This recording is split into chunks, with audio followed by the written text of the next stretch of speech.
Namaste students. Today we are going to start practice set 2.4 which is based on formula method and the question number 1 आहे त्यातला compare the given equation to the general form and write the values of A, B, C.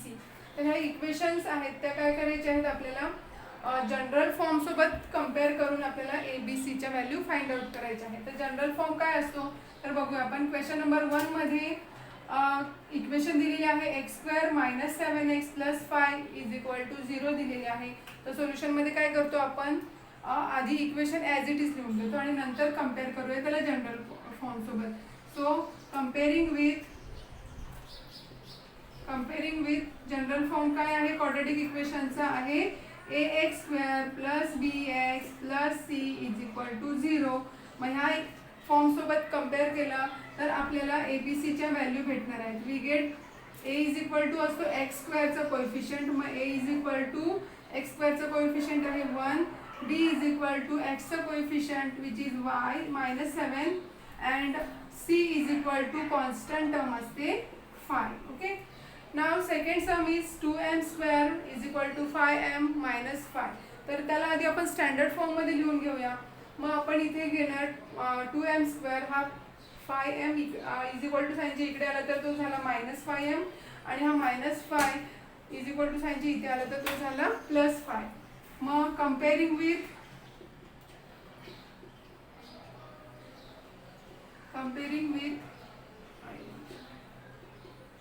ax² + bx + c = 0. We get a काय असतो x² चा coefficient. म्हणजे इथे x च्या ऐवजी काय आहे m². m² चा कोएफिशिएंट आहे 2. b m चा coefficient which is -5 and c constant term which is 5. एवढं इझी आहे. नंतर थर्ड सम आहे y² = 7. इथे कॉन्स्टंट टर्म मिसिंग आहे. First right the given equation in standard form. So right here y² हा 7y आहे तो इथे आल्यावर काय होणार आहे -7y + 0. तर कॉन्स्टंट टर्म नव्हती तर ती काय लिहिली आपण 0 लिहिली. +0 = 0. Comparing with general form. Comparing with ax² + bx + c = 0. We get a काय भेटणार आहे आपल्याला y² चा coefficient which is 1. b middle टर्मचा coefficient which is -7 and c last term which is 0. एवढं इझी होतं. Let's move on the next sum. तर ह्यातला क्वेश्चन नंबर 2 आहे सॉल्व युजिंग फॉर्म्युला. तर फॉर्म्युला वापरून आपल्याला ही इक्वेशन सॉल्व करायची आहे. तर मग फॉर्म्युला काय आहे तर फॉर्म्युला आहे x -b ± √b² - 4ac/2a. हा फॉर्म्युला वापरून काय करायचं आहे आपल्याला ही इक्वेशन सॉल्व करायची. त्यासाठी काय आता दिलेली इक्वेशन आधी ॲज इट इज लिहायची. नंतर तिला करायचं कंपेअरिंग जनरल फॉर्म सोबत. जनरल फॉर्म तर तुम्हाला माहिती आहे काय आहे ax² + bx + c = 0. इक्वेशनला general form सोबत कंपेअर करून आपल्याला abc च्या व्हॅल्यू काढायच्या आहेत. मग we get a = 1, b = 6, c = 5 हे भेटलं. मग ह्या व्हॅल्यू भेटल्यानंतर आपण काय करणार आहोत b² - 4ac च्या व्हॅल्यू काढणार आहोत. So right here b² - 4ac = b² म्हणजे 6² - 4 * a ची व्हॅल्यू आहे 1, c ची व्हॅल्यू आहे 5. ओके. तर 6² म्हणजे 36 -4 × 4 आणि 4 × 5 = 20 मग आपल्याला b² - 4ac ची व्हॅल्यू किती भेटली 36 - 20 = 16 भेटली. आता ही व्हॅल्यू ह्या फॉर्म्युलामध्ये पुट करणार आहोत. So right here by using formula. तर फॉर्म्युला काय आहे आपला x = -b ± b² - 4ac. मग इथे येणार आहे -b म्हणजे b ची व्हॅल्यू होती 6. सो -6 ± b² - 4ac ची व्हॅल्यू आली होती आपली 16. मग ती इथे 16 लिहायची अपॉन 2 मल्टिप्लाइड बाय a ची व्हॅल्यू आहे 1. Okay, so x is equal to काय येणार आहे -6 प्लस -16 चं रूट येणार आहे 4 अपॉन 2.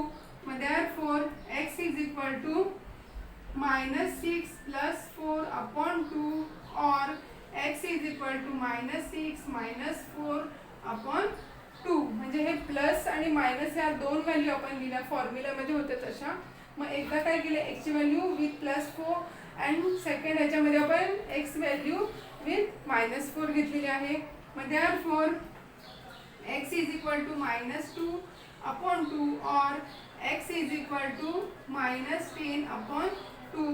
मग इथे काय येणार आहे x ची व्हॅल्यू इथे येणार आहे -1. therefore x is equal to -1 और x इज इक्वल टू 2 2 5 10 इथे येणार आहे -5. तर हे x इज इक्वल टू -1 आणि -5 हे काय असणार आहे आपलं root of the given equation. मग इथे लिहा therefore -1 and -5 are the roots of given quadratic equation.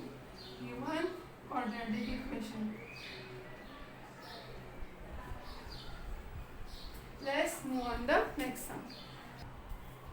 तर ह्यातलं क्वेश्चन नंबर 2 मधलं सेकंड सम आहे x² - 3x - 2 is equal to 0.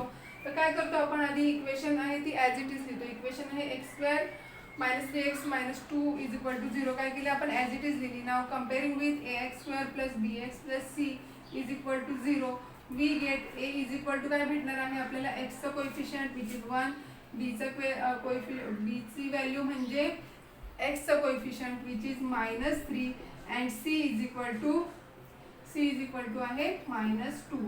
आता ह्या व्हॅल्यू भेटल्यानंतर आपण काय करतो b² - 4ac ची व्हॅल्यू काढतो. मग b² - 4ac म्हणजे b चा स्क्वेअर म्हणजेच -3 चा स्क्वेअर -4 इंटू a ची व्हॅल्यू आहे 1 इंटू c ची व्हॅल्यू आहे -2. मग इथे 3 3 जा 9 -3 चा स्क्वेअर पण काय येतो +9च येतो. -4 1 जा 4 आणि हे -2 आहे. मग तुमचं 4 2 इथे येणार आहे +8 येणार आहे. मग इज इक्वल टू 17 म्हणजे तुमचं b² - 4ac ची व्हॅल्यू भेटली 17. Now by using formula method ना using formula right here by using formula. काय फॉर्म्युला आहे आपला x is equal to -b plus b² - 4ac upon 2a. मग इथे -b म्हणजे -b ची व्हॅल्यू ऑलरेडी b ची व्हॅल्यू -3 आहे. मग -3 प्लस b² - 4ac ची व्हॅल्यू आली होती 17 अपॉन 2 इंटू a ची व्हॅल्यू होती 1. ओके, मग आपल्याला इथे भेटणार आहे 3 plus -√17 upon 2. x is equal to ही व्हॅल्यू भेटली. मग therefore x is equal to 3 plus √17 upon 2 और x is equal to 3 minus √17 upon 2. Okay, अशा पद्धतीने आपल्याला x च्या दोन्ही व्हॅल्यू भेटलेल्या आहेत. therefore मग लिहा इथे 3 plus √17 upon 2 and 3 minus √17 upon 2 are the roots of given equation. Okay, let's move on the next sum. तर ह्या क्वेश्चन मधला थर्ड सम आहे 3m² + 2m - 7 is equal to 0.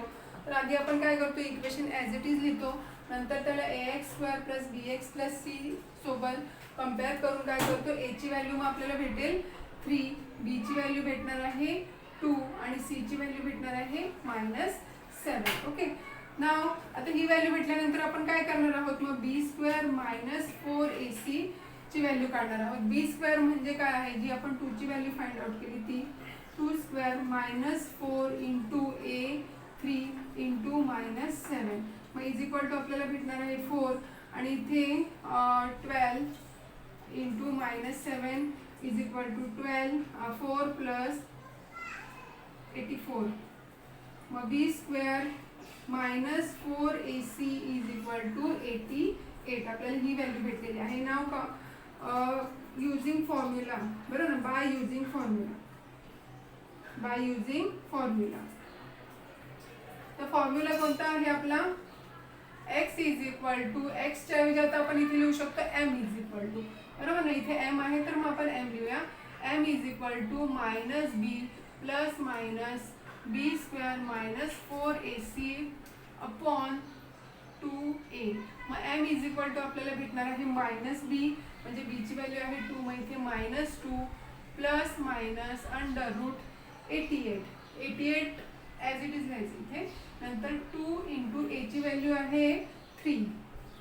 Okay, मग therefore m is equal to minus 2 plus minus 88च्या ऐवजी आपण लिहू शकतो 22 4 जा. ओके, असं लिहू शकतो आणि 3 2 जा 6.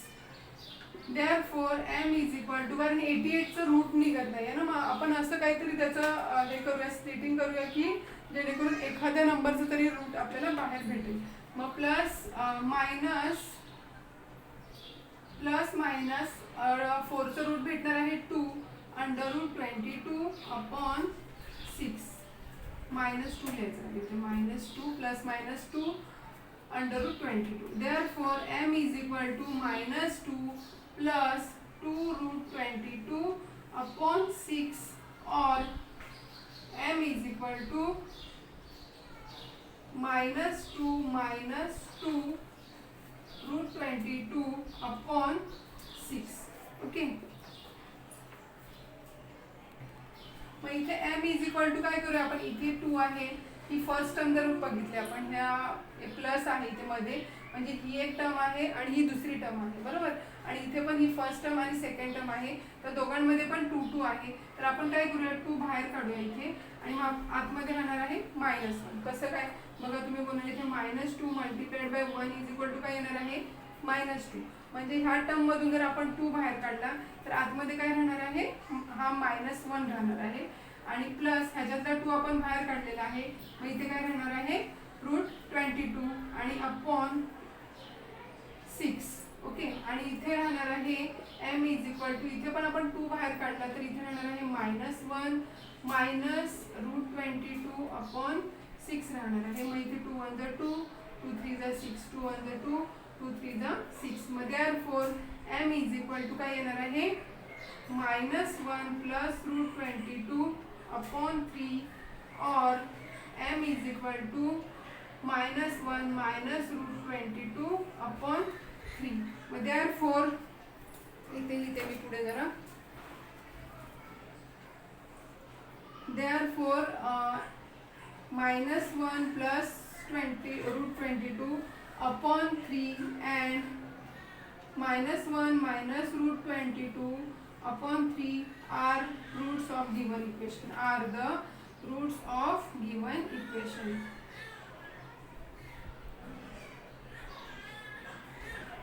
ओके, थोडंसं इथे समजून घेण्याचा पार्ट होता, अदरवाइज समज व्हेरी इझी. तर ह्यातलं फिफ्थ सम आहे 5m² minus 4m minus 2 is equal to 0. Now comparing with ax square plus bx plus c is equal to 0, we get a is equal to 5, b is equal to -4 and c is equal to -2. आता आपण मग काय करणार आहोत, b² - 4ac ची value काढणार आहोत. b² म्हणजे -4 चा स्क्वेअर -4 इंटू a ची व्हॅल्यू आहे 5 इंटू c ची व्हॅल्यू आहे -2. मग इथे 4 चा स्क्वेअर 16 मायनस 20 इंटू -2, मग इथे काय होणार आहे 40. 16 प्लस 2 2 जा 4, 40 होणार आहे, इज इक्वल टू होणार आहे 56. b² - 4ac ची व्हॅल्यू आली तुमची 56. मग लिहा इथे बाय युजिंग फॉर्म्युला. कोणता फॉर्म्युला वापरणार आहोत आपण, x is equal to, x नाही इथे m आहे ना, मग m इज इक्वल टू घ्यायला लागेल, m is equal to -b plus minus b² - 4ac upon 2a. हा फॉर्म्युल्यामध्ये आता तर ह्या value m is equal to minus b. आता ह्याच्यामध्ये काय करू आपण व्हॅल्यू सबस्टिट्यूट करूया. मग m is equal to minus b म्हणजे आहे -4 -4 प्लस मायनस √b² - 4ac म्हणजे काय आहे 56 त्याची व्हॅल्यू आलेली आहे अपॉन 2a. 2 इंटू a ची व्हॅल्यू आहे 5. ओके, a ची व्हॅल्यू भेटलेली आहे 5. मग therefore m is equal to minus minus काय होणार आहे इथे प्लस होणार आहे प्लस मायनस 56 म्हणजे 56 म्हणजे 14 4 जा. Okay, upon 2 into 5. मग therefore m is equal to आता इथे 4 आलं तर 4चं स्क्वेअर रूट निघतं. मग आपण लिहूया 4 प्लस मायनस 2 √14 अपॉन 2 इंटू 5. आता मगाची जसं आपण 2 कॉमन काढलं होतं तसंच ह्या टर्म मधून 2 निघेल आणि इथे तुम्हाला माहिती आहे 2 2 4. मग इथला पण एक 2 बाहेर निघेल आणि मग 2 2 काय होणार आहे इथे कॅन्सल होणार आहे. मग आपण इथे लिहू शकतो m इज इक्वल टू 2 आणि इथे 2 राहणार plus minus √14 upon 2 into 5. Okay, समजलं इथे 2 2 4 असतं ना. मग 2 2 4 आणि ह्या टर्म मधला पण आपण 2 काय केलं ब्रॅकेटच्या बाहेर काढलेलं आहे. मग काय झालं इथे 2 2 कॅन्सल झाले. मग therefore m is equal to 2 plus √14 upon 5 और m is equal to 2 minus √14 upon 5. Okay, मग therefore 2 plus √14 upon 5 and m is equal to m ने लिहायचं and 2 minus √14 upon 5 are the roots of given equation. Roots of given equation. Let's move on the. तर video आवडल्यास like share आणि subscribe करायला विसरू नका. Bye bye.